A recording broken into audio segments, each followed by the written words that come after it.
I mean, they've really got everything implemented across this entire operator lineup to try and thwart this entire game plan. I love each and every one of it, you know, even down to Nafe there with the Warden just trying to make sure that he's ahead of the execution game as well. Now, I won't be able to deal with something like the bees from Adam. He's still going to get marked by those, but if they do end up having any other utility coming through, like Merc's flashes, be able to try and deal with that. But, you know, on on the glance of Soniqs' operators, rather, you can clearly see there isn't too much that he's going to be able to exactly get around.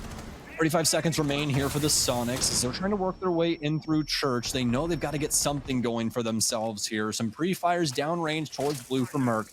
Hasn't been able to find too much success just yet. Adam trying to work his way on the blue side as well, but it's going to be Beaulo. Gets the first shots there. Beaulo and Merc going to trade blows there too. Ex-teammates, but it's going to be Merc to go down. Adam to be able to find one and two, and the Soniqs get it done after Adam just simply forces things in from blue, completely catching off last remnants of the defensive setup from DarkZero. Yeah, Soniqs have switched out 2 players, but you have to admit, once they were able to understand what the map looked like and knew that DarkZero would pull back, they were making really good time on this, Carter. I mean, they're getting these hatches open, they're getting everybody quickly into position to be able to try and assist with this basement execute. The fact that we do have these players over towards main still just trying to keep things alive, coil themselves around the side. I know I say that a lot, folks, but that's exactly what you want to do when it comes to bomb sites inside a siege. You want to have multiple angles that can kind of conjoin and assist the other, making it to where the defense can exactly go about things in the way they want. They can't path correctly. They might end up getting cut off, end up giving up a life that they don't exactly want to. Another Zodo down for Bo. We'll continue to hold on to this. Does still have a Nitro cell. It's going to be Nafe to strike first. Nafe to strike second, too. Smoke and Ambi will both go down. Solid gun power taken away from the Soniqs. It doesn't mean that they can't try and get out of the woods.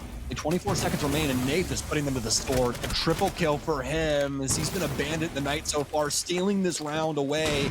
A stun out after Gio's able to pick one up through the church breach. It's going to be Nafe for a quad. And can the Brit get it done? He's hunting for it. Main hallway, super shorty in hand, and the team's going to try and allow it. He works his way close, and he'll get it done. The first ace of North America goes to the Brit. Like he's dude. He's locked. He's focused on the game in front of him. He wants to make the right calls. He wants to figure it out.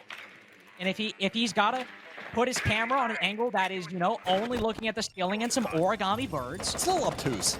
Yeah, but I'm not going to complain if it dials him in, if it gets the job done. At least the job for Soniqs, first 45, for Terra drone onto the plat wall to facilitate an entry into garage and CCTV. But it's instead an opening pick found down below. Ambi cuts down Canadian from stock all the way into main bar. That castle likely with the cog. Fortunately found out. DarkZero in the first minute. So now moving into the 5v4. Moving into the next minute, the mid-round of this game. Soniqs looking to try and deal with these 2 players roaming inside of CCTV and cache. And then after that, well, who knows? And kind of nice how the clock is divided up there for the minutes, right? You got early for the first, mid for the second, late for the third. It just almost makes too much sense, honestly. Especially in a game with so many different pieces of utility and everything else. Practically feels like 4D chess at sometimes. I can definitely tell you, it's felt like that coming back and trying to work around all the new utility pieces. I walk into a Fear Knox, you know, gas dispenser, and all of a sudden my head's just twirling. I'm like, what the hell is happening to me? You know, like, it's just like, oh my goodness. But, and you got to worry about those F-Knots here, right? I mean, you got NJR, you got those F-Knots above doorways. Got a lot of engagements, at least at the moment. Minute 10 seconds left, but not a lot of progress from the Soniqs, actually. They were able to work his way back into cache, despite intel on his position. Soniqs not capitalizing just yet. He's got support inside of construction as well. The player might have just backed off a little bit. Jaeger still takes the fight and loses it. It's a lot of lost time. A lot of lost time for the Soniqs. 45 seconds remaining. They've still found a 5v3. Nate is also on 1 HP, dealing with the player, trying to deal with the player on Metal Balcony. So even though so much time has been wasted on this cache clear, Soniqs have a very solid advantage and a lot of damaged players for DarkZero. So how are they going to capitalize this? Nate has dropped down. He does not have a C4, notably. So he's not playing for vertical destruction. He might just be trying to hit that flank on the cache side, reading that things are clear, reading that there might be a gap in the defense. Maybe just supporting on main. Either way, it's NJR at the moment, trying his best to deal with Merc, downs him, puts him on the floor. Rexon follows up, finds Nave off sight, and as he drops down, Pamazoo might get the trade, might get a little cheeky shot onto Ambi. But in the 1v2, it's still Soniqs with the advantage. 1 HP on Pambazoo. Just one bullet will be the end of him. Can he rotate in time? No, he cannot. And by the way, be a nice clear here to start things off for the Soniqs. We'll be starting things off here from the West Balcony, working their way in on Jacuzzi or Tub. You know it as. We have the logistics hatch open as well. No harsh defense here from DarkZero on this side. They do have an extended roam. Going downstairs is going to be Canadian. Who would have thought? On the Solus inside of Oil Pit. Talk about what you know Beaulo for. That's what I know Canadian for. Just lurking away from the bomb site. Just doing his own thing. Usually on the Solus. He's a maverick. Yeah, listen, he is, I was about to say, yeah, not the operator, but he does blaze his own trail. Certainly, absolutely certain of that fact, if anything. I will say, though, for a Soniqs, a bit surprising. We see the Amaru in play, but that's one thing. But also, no real focus on Garage whatsoever. Oh, a failed impact trick! Oh, maybe we'd see the impact land on that exothermic. I was going to comment that this push from the Soniqs, going from con side, is really rare in this day and age. Especially when, like I said earlier, there's no hard breach denial on Plat Wall. It might very well have been free for the taking, but Soniqs don't care. They've thrown flashes and now thrown nades and trying to work the hurt from below with the buck. And while Canadian hits that flank and takes down Ambi, he's regained control of Lounge down below. So if Soniqs want to push in, want to go for that plant, there's no C4s, but there is that Solus down below who very well could deny. Geo pushes his way in, but falls to Beaulo after he gets the kill on NJR. DarkZero still maintaining their lead. Soniqs shut out of construction. No stuns left for Rexon. No way to try and open up an opportunity. Minus maybe an EE1D if they can get some solid placement on somebody. But you know this cross is being occupied. Rexon gonna run for it. Adam goes down as well. No longer having access to those EE1Ds. An impact out ×2. The Pokemon Masters, DarkZero. No capture 2. It's down to Merc. Legendary in my eyes. We'll see if they can try and master ball him, but no. Be cannon fodder instead as DarkZero will gun him down on the top floor inside of CC. I don't know if they were trying to guarantee the hatches would get open or what. I mean, really the only thing you can think about at that moment is just playing some of these longer angles and seeing if you can potentially get somebody on the cross, right? But either way, we'll have to see. I've just been wanting to guarantee that they can get these walls open. Bandit's out, and he's going to be able to reapply this. Does he get this one too? He will, because he's Beaulo. That's Jason Doty, folks. He's pretty good at this damn video game, in case you're wondering. Yeah. He's going to lock that up.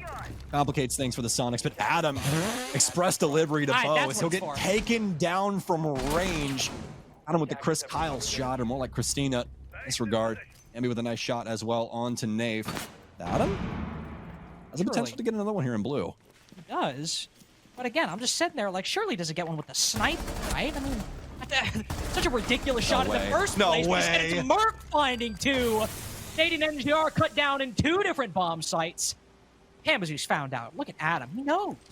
Pulled up the SMGs, ready for the close quarters engagement, but instead he feeds himself to Merc for the 3K. Oh my lord. Soniqs might have got the lead in the first round and they retake it again, but nobody can get ahead on Clubhouse. I'll tell you this. I went back to the oldest pasture I know, which is the Reflex site. I'm now in Verticals camp, so. Well.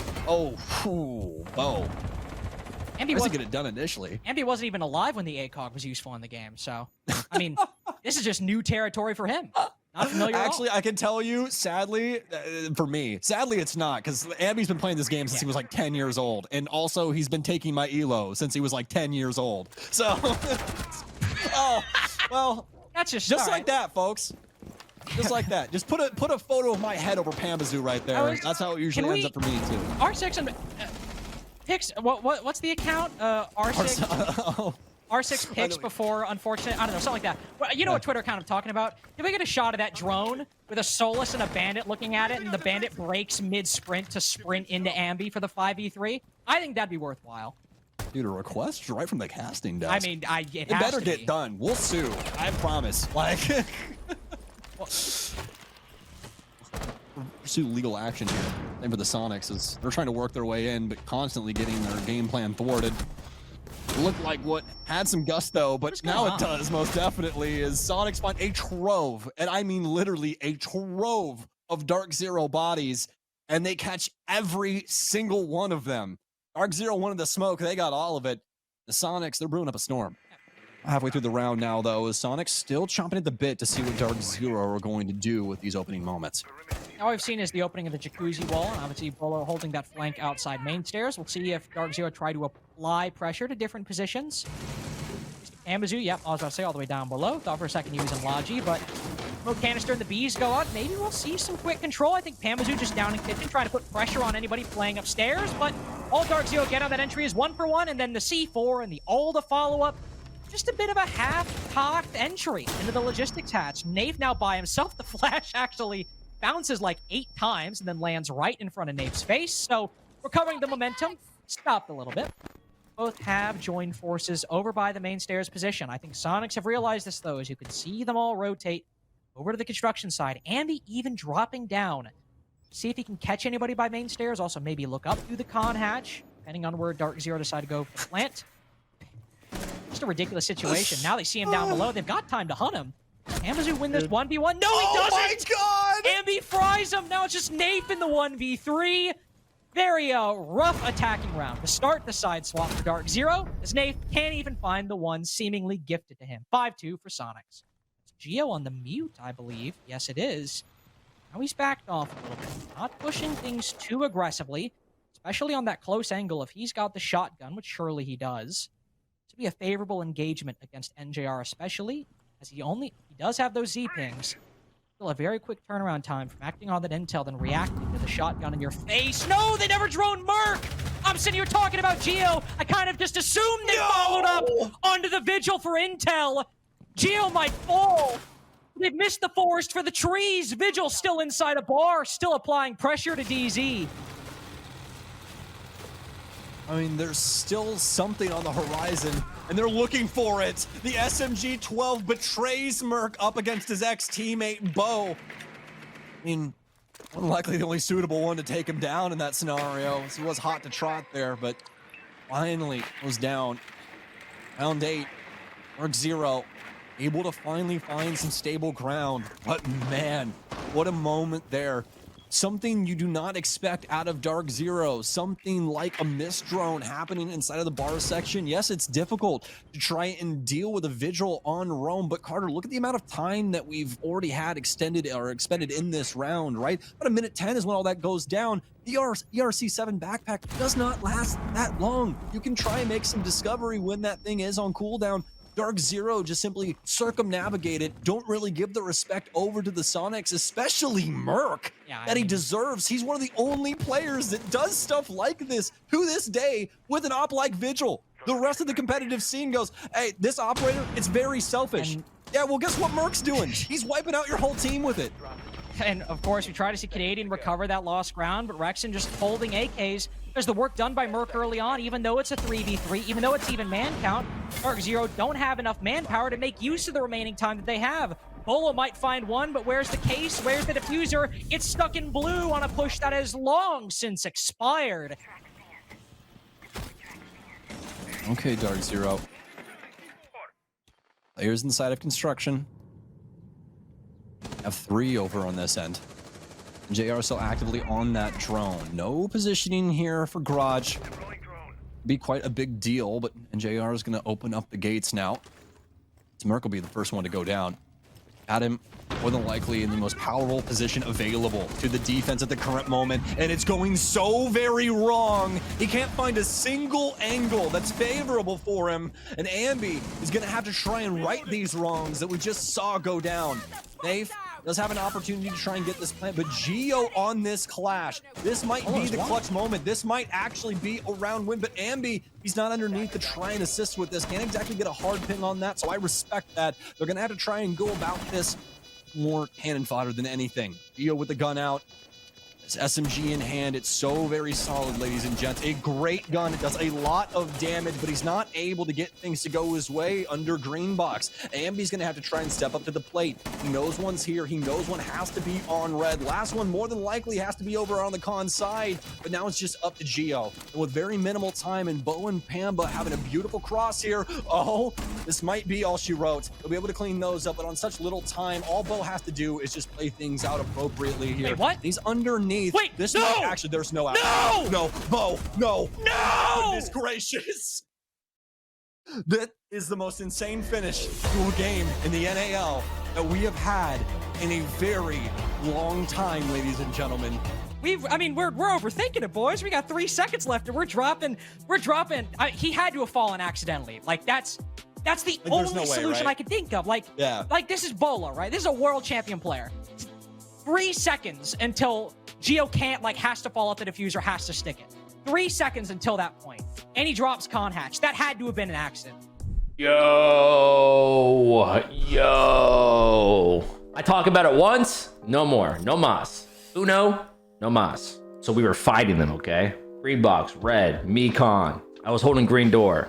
Killed, I think, Nafe on green box. I'm like, shit, dog. Because I peeked out, didn't see him. He was laying down on fucking green door. And I was like, all right, I'm not staying here any longer because I saw the server guy go red and he was going to eventually come around red hall if he made it that far. Okay, killed Nafe. I'm like, all right, I'm out, peace. We're backing up. And then I honestly, at first, I didn't realize it was a 1v1. And then when I did, I saw the time and it was the clash. The clash was green fucking door. Ran in, I saw the time, there was like no time on the clock. And I knew he was one. And I thought I fucking heard this guy. Clash's shield is so fucking loud, okay?